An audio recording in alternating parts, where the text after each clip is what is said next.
پیارے بچوں، ایک دفعہ کا ذکر ہے، ایک بڑے درخت پر ایک خوبصورت ٹونی چڑیا کا گھونسلہ تھا۔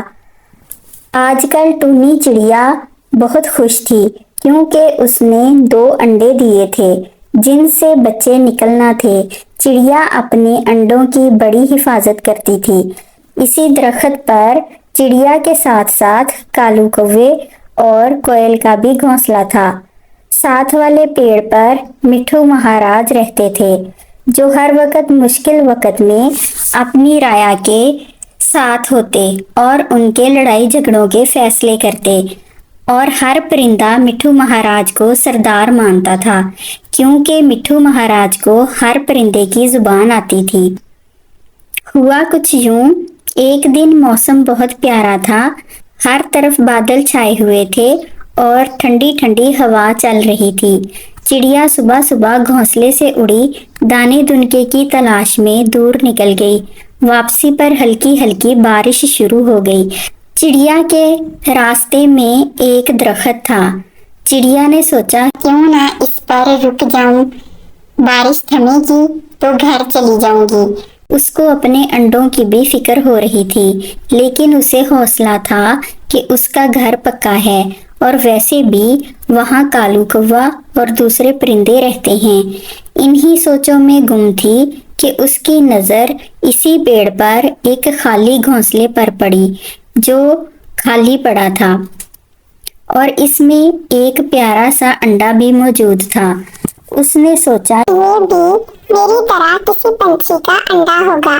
اتنے میں اسے نیچے پتوں میں سرسراہٹ محسوس ہوئی۔ اس نے غور سے سنا اور کیا دیکھتی ہے کہ ایک سانپ بل کھاتا ہوا درخت پر چڑھنے کی کوشش کر رہا ہے۔ ابے او تیری، یہ سانپ کیا کرنے والا ہے؟ چلو دیکھتی ہوں۔ سانپ دھیرے دھیرے گھونسلے کی طرف بڑھنے لگا۔ چڑیا نے سوچا یہ گھونسلہ خالی نہیں، اس میں تو خوبصورت انڈا ہے اور یہ سانپ اس کو کھا جائے گا، کیوں نہ میں اس انڈے کو اٹھا لوں۔ وہ گھونسلے میں سے انڈے کو اٹھاتی ہے۔ اتنے میں بارش بھی تھم گئی۔ وہ انڈے کو لے کر اپنے گھر چلی جاتی ہے اور دوسرے انڈوں کے ساتھ اس کو بھی رکھ دیتی ہے۔ اگلے دن چڑیا دوبارہ اسی درخت پر جاتی ہے تاکہ انڈے کے بارے میں پنچھی کو بتا سکے جس کا گھونسلہ تھا، لیکن گھونسلہ پھر خالی تھا۔ وہ کئی دن جاتی رہی لیکن وہاں کوئی پنچھی نہ آیا۔ آخر کار اس نے جانا چھوڑ دیا۔ وہ اپنے انڈوں کو سینے لگی اور ایک صبح کیا دیکھتی ہے کہ 2 انڈوں سے پیارے پیارے چڑیا کے بچے نکل آئے، اور تیسرا انڈا جو وہ باہر سے لائی تھی اس میں سے بھی ایک بچہ نکلا، لیکن یہ بچہ چڑیا کے بچوں سے تھوڑا بڑا تھا۔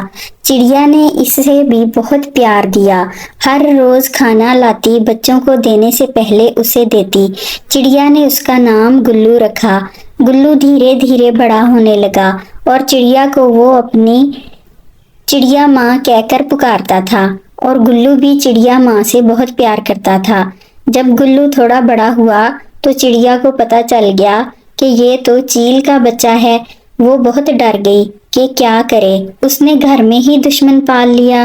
گلو کے بارے میں دوسرے پرندوں کو بھی پتہ چل گیا، وہ چڑیا کے بہت خلاف ہو گئے۔ کالو کوا اپنی کوی سے کہنے لگا یہ دیکھو، یہ چڑیا نے کیا کیا، چیل کا انڈا لے آئی اور اس کو اپنے انڈوں کے ساتھ رکھ دیا اور اس میں سے چیل کا بچہ نکل آیا۔ اب ہم کیا کریں گے؟ یہ بچے کو پال رہی ہے اور وہ سارے پرندوں کے انڈوں کو کھایا کرے گا، پرندوں کے بچوں کو بھی کھایا کرے گا، اب یہاں رہنا محال ہو جائے گا۔ سب اکٹھے ہو کر مٹھو مہاراج کے پاس گئے اور سارا معاملہ بتایا۔ مٹھو مہاراج نے چڑیا کو بلایا اور پوچھ گچھ شروع کر دی۔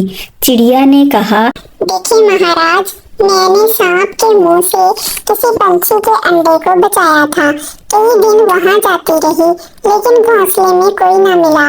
میرے انڈوں کے ساتھ ہی گلو بھی اپنے انڈے سے باہر آ گیا، وہ ہم سے بہت پیار کرتا ہے۔ مٹھو مہاراج بہت نیک دل تھے، انہوں نے سب پرندوں سے کہا دیکھو، گلو سے سبھی پیار کیا کرو،